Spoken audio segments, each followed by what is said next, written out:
Ayan, nandito na ako ngayon sa pinaggaganapan ng motocross dito sa Palayan City. Dito ginaganap ang motocross. Ayan, medyo bundok-bundok ng konti yan. Dito ginaganap ang motocross. Dito ginaganap. Papuntang ano to, Pinaltakan.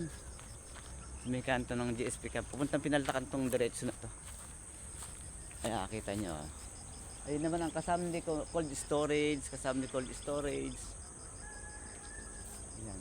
Palayan City Cold Storage dito sa may Barangay Caballero, Palayan City ito. Dito ginaganap ang motocross challenge. Ayan, no, yan yung mga yung mga racetrack.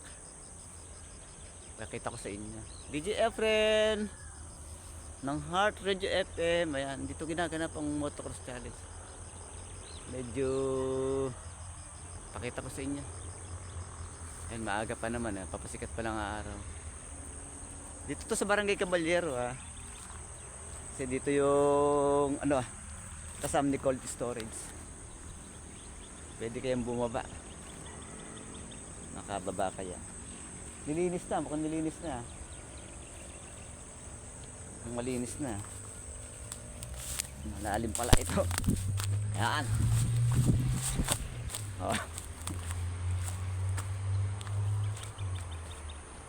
Dito tayo ngayon. Dito ginaganap ang motocross challenge. Ang kanilang racetrack. Ang kanilang racetrack dito sa Palayan City. Ayan, nakita niyo naman yung mga ahon-ahon. Mga paahon. Mga paahon na mga inaakitan ng mga motor. Ang motocross. Dito ginaganap.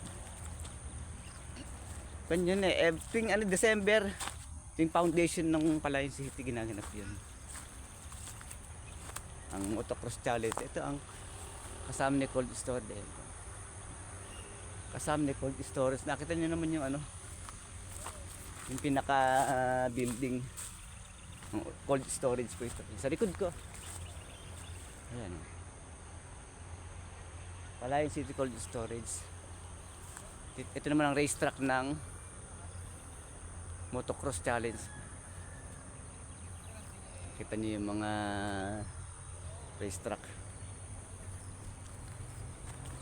Inano ko na. Ibinidyo ko na. Para pa.